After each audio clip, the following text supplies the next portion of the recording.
When is a big butt a good thing? We'll find out this week on Motoring 2006.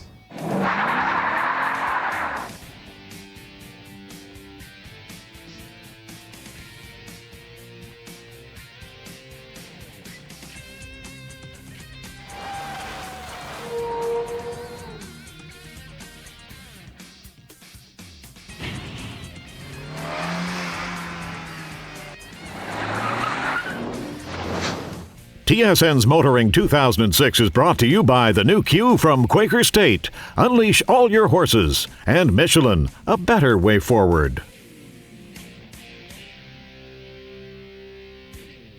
You're looking at a 1988 930 slant nose turbo Porsche. And no, I don't own it, but you'll meet the owner later on. Hello, everybody. This was a scene back on Motoring 88. For me, it was a dream come true to get behind the wheel of a Porsche for the first time in my life. And you know, people are always asking us about our favorite vehicle. Obviously, that's a tough one to answer, but I have to admit the 911 has always been at the top of my list. Although that new Porsche Cayman looks pretty good too, but I digress. This week, we're heading to what is considered the birthplace of sports car racing to check out the newest edition of what many believe is the ultimate sports car. The place, Watkins Glen, New York. The car, the 2007 Porsche 911 Turbo.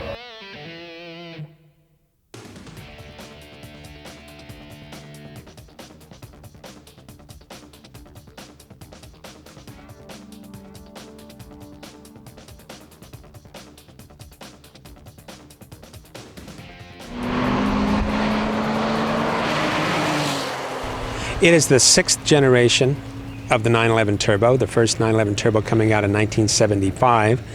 The car comes equipped with all-wheel drive with a brand new electronic clutch. It comes equipped with a 3.6-liter turbocharged engine with variable turbine geometry that ups the horsepower to 480, the most for any 911 Turbo in history.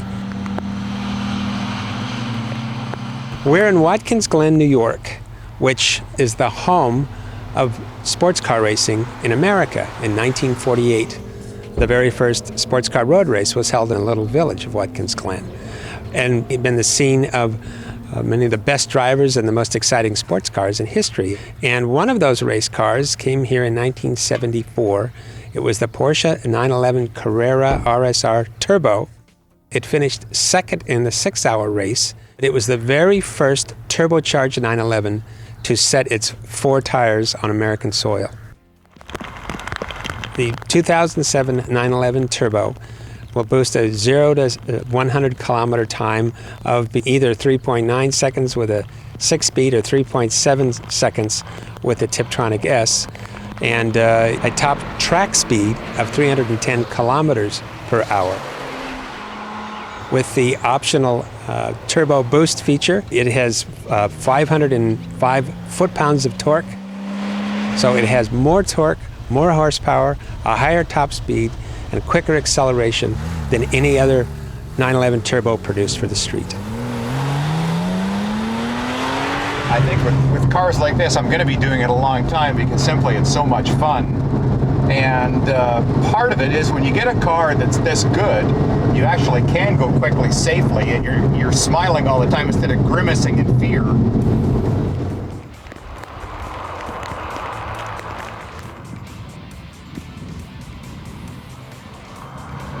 If that's heaven, take me now. That's brilliant. It's just, there's no other way to describe it. It's just pure adrenaline. It's just pure excitement. And the car is phenomenal. It does everything as you want it to do, when you want it to do. It gives you the confidence to go faster and faster and faster. And you can see why people become race car drivers when they have these cars. It started raining actually on our dry run, and then we went out in the full rain. I was amazed at how stable the car felt. There was just one occasion where Bill was pushing me a little, and I was pushing the car a bit, and it started to get a little loose, but we could feel the stability control system kick in a little bit and just straighten things around. There were no surprises. In the rain, 480 horsepower's worth of turbo Porsche under us, and it's not at all frightening. And I guess it's a number of combinations here that we're in an all-wheel drive car, which is particularly good under adverse conditions. I mean, it's really, really wonderful to drive. We got unbelievable brakes. I mean, remarkable brakes. These are ceramic, as we talked about. They're not even steel or what you're normally used to. So they stop a car at speeds that you just don't think the car will stop. Porsche seems to be on a roll. They the latest JD Power survey came out. Porsche was right at the top in terms of quality rankings, and with the 07 911 turbo, I think they're going to keep their momentum going. If I'd ever thought that someday I would say I love an automatic, but you can do everything you want with a Tiptronic. I mean, you move it over here and you can run it in like a manual mode where you shift with buttons on the steering wheel. It's got just endless horsepower, and the beauty is that it comes on so smoothly. I have been with Porsche now for about 22 years, and very closely associated with the racing programs that we've had. It is very gratifying to me to see a company that's so dedicated to producing high-performance cars that are as at home on the street as they are on the racetrack. And we truly do take that performance that we learn from our racing program and put it into the cars that we build for our customers.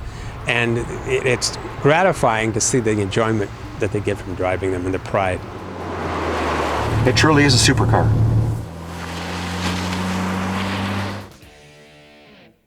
And now for something that's not only completely different, but is completely stupid. More later on Kenzie's Corner.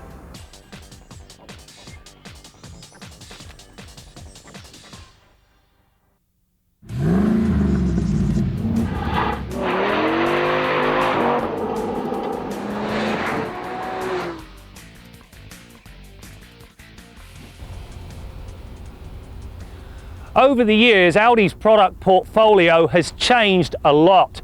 It started off as being almost quirky. You now fast forward to today and it's almost mainstream. And nothing demonstrates the transformation quite as well as this new Q7, a luxury sport utility vehicle.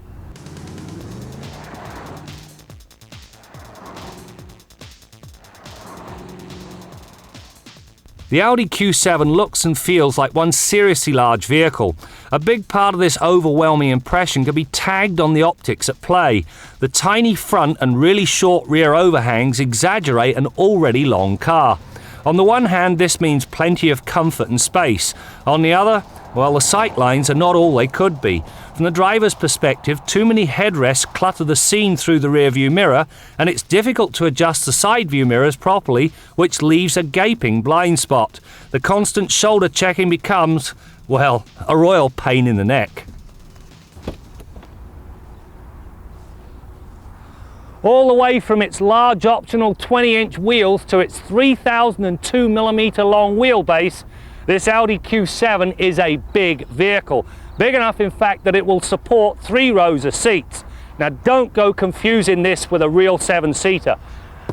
These 2 back seats are really for kids, so the way you look at this vehicle, it'll carry 5 in complete comfort with 2 extra seats just in case. As for the rest of the utility, well, there's no fewer than 28 load configurations, a much-needed rear wash wiper, and a cargo capacity that tops out at 71.9 cubic feet.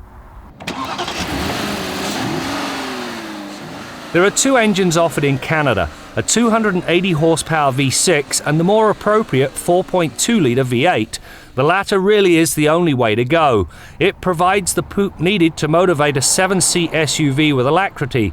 With its direct fuel injection and variable valve timing on the intake cam, this engine delivers a broad power band that puts 350 horsepower and 325 pound-feet of torque at a leisurely 3,500 RPM at the driver's disposal. This equates to powerful acceleration.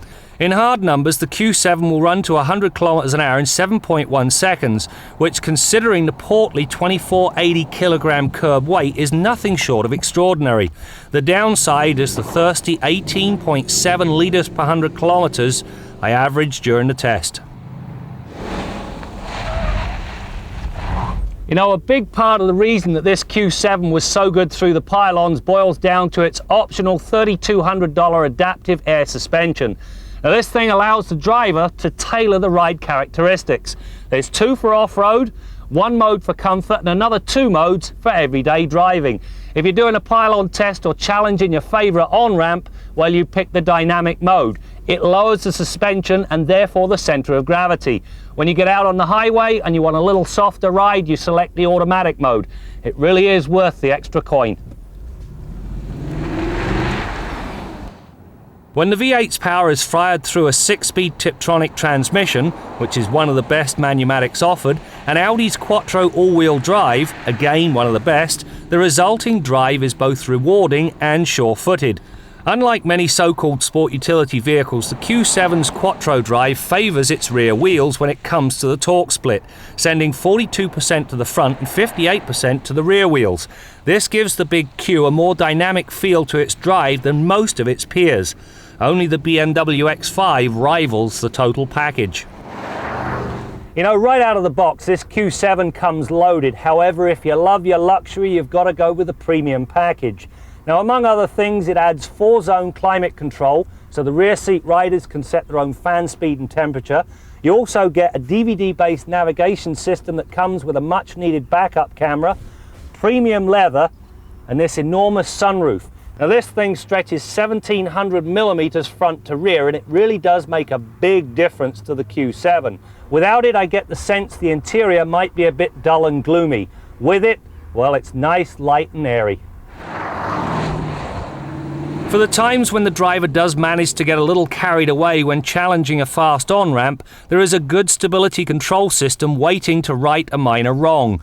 As well as looking after the usual oversteer and understeer, the Q's ESP also provides hill descent control for off-road situations, and it will intervene if the vehicle is in danger of rolling over.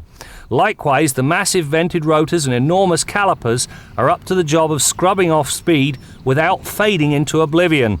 Testing put the stopping distances at 40.7 meters from 100k, which is very good indeed. You know, after doing the testing and research on this Q7, 2 things came through loud and clear. Number 1, Audi needs to stop the nickel and diming. $1,000 for paint, $1,000 for larger wheels, $750 for the tow bar, enough already. The other thing that does come through loud and clear, this vehicle is equal measures of sport and utility, which makes it somewhat of a rare breed.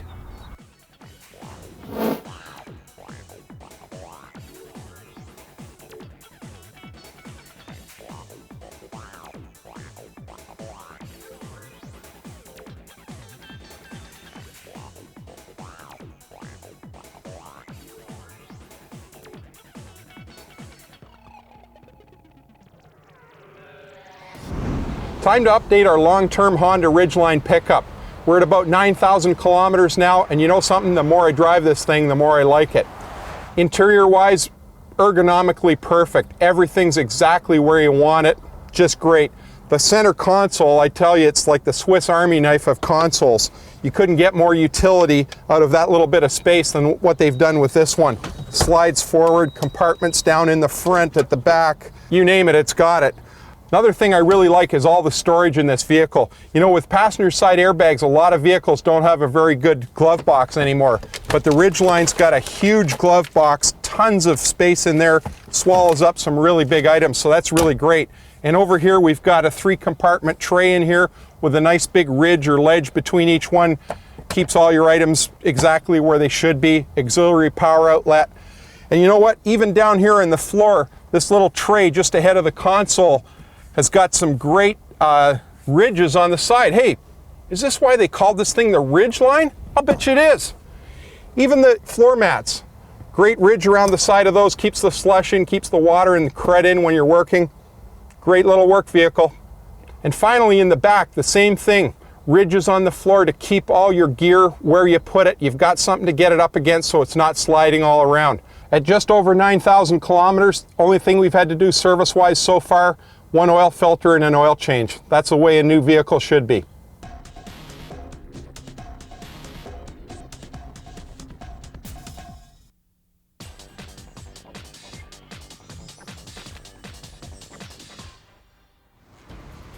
Acura's launching worldwide.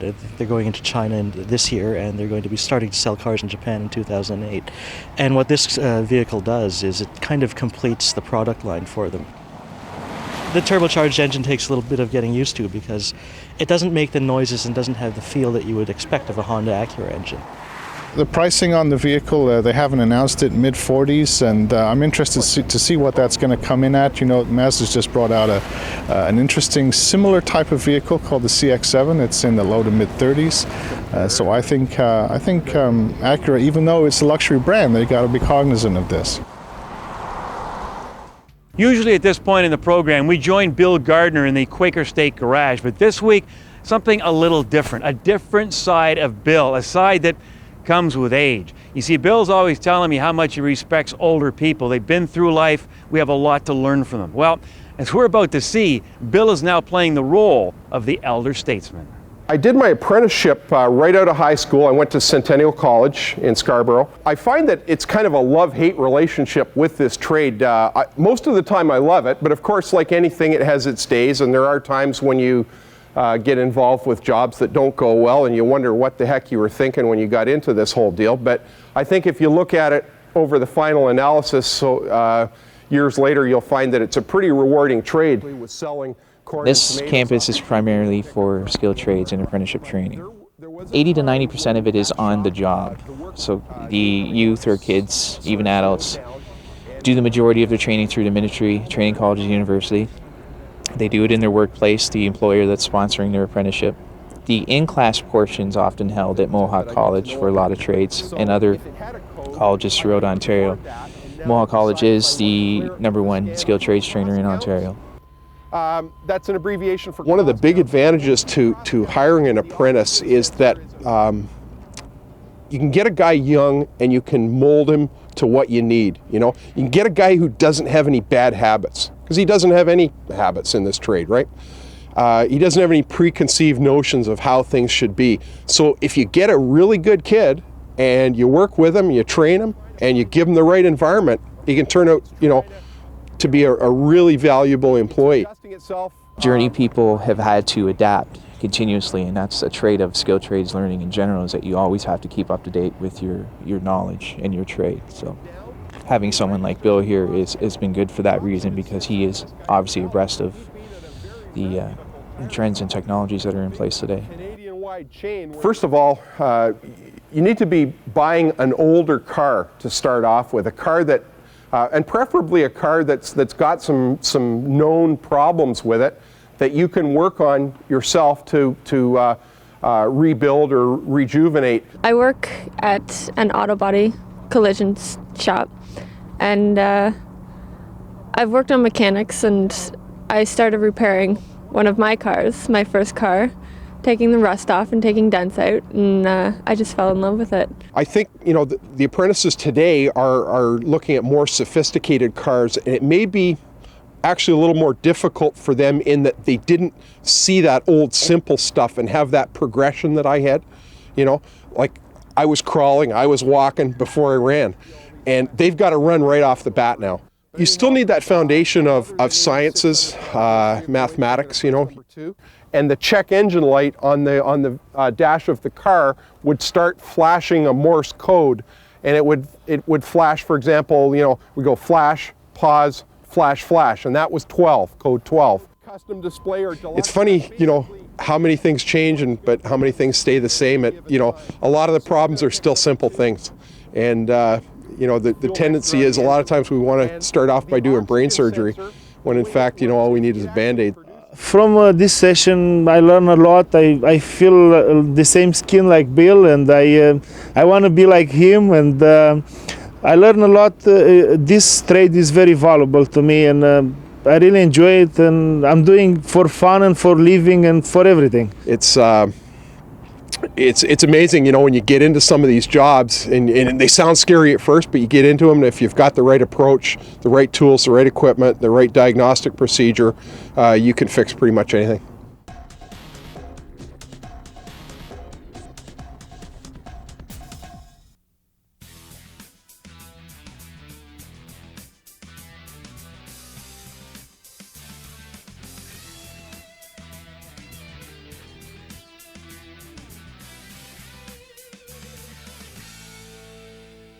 Now, we here on Motoring love our job. I mean, who wouldn't love a job that involves traveling all over the world and driving great cars and getting to meet people like you? But I got a bit of video here I want to show you about somebody who loves his job maybe a bit too much. Dave, roll that tape. Now, are you watching this? Can you see what this guy's doing? This cop is on the Granville Street Bridge in Vancouver. It goes over, I don't know, False Creek or Frobisher Bay or someplace. Now, I don't know how many people die on this bridge every day for car crashes, but what's he doing there? He's leaping out into traffic. What is he, some kind of Manolezzo? For those of you who don't read, that's a bullfighter. It looks like he's doing that thing with the, driving the sword into the guy's neck. Or maybe he's a faith healer. Lord, heal this car. I mean, what happens if this driver isn't in fact paying attention? Isn't that cop placing an awful lot of faith in this guy? What if he's gabbing to somebody on his crackberry or drinking his venti latte? Pretty soon that cop is the star in Cop Bowling for Dollars. What the heck is he up to? It's insane. I mean, it's not like this driver of this car is heading off to commit mass murder. He's maybe going 75 in a 60K zone. Who cares? Police officers, we appreciate the fact you put your lives on the line for us every day. But pick which hill you want to die on. This is not worth dying for. I'm Jim Kenzie. A few final thoughts on the new Porsche 911 Turbo. As I mentioned off the top of the program, 911 has always been one of my favorite vehicles, but I have to admit, I've been losing my enthusiasm for the car over the past few years. Why? Well, in an effort to appeal to a broader consumer base, I thought Porsche was dumbing the car down a bit. First, the introduction of Tiptronic. Okay, I was wrong. Great addition. But when it came to design, I really thought the car was losing its edge. My favorite view of a Porsche is from behind, those big hips, which I thought the car was losing. Well, I'm happy to report, and as you can see, the new 911 Turbo has the butt back, and I love it. No wonder Porsche is on a roll. One other thing, this car comes for the first time with a Bose surround audio system. It's okay, I guess, except when you're playing the music, you can't hear the most important thing in a Porsche, the engine. That's it for now. We'll see you next time out as we continue to bring you more stories about cars and the people who drive them.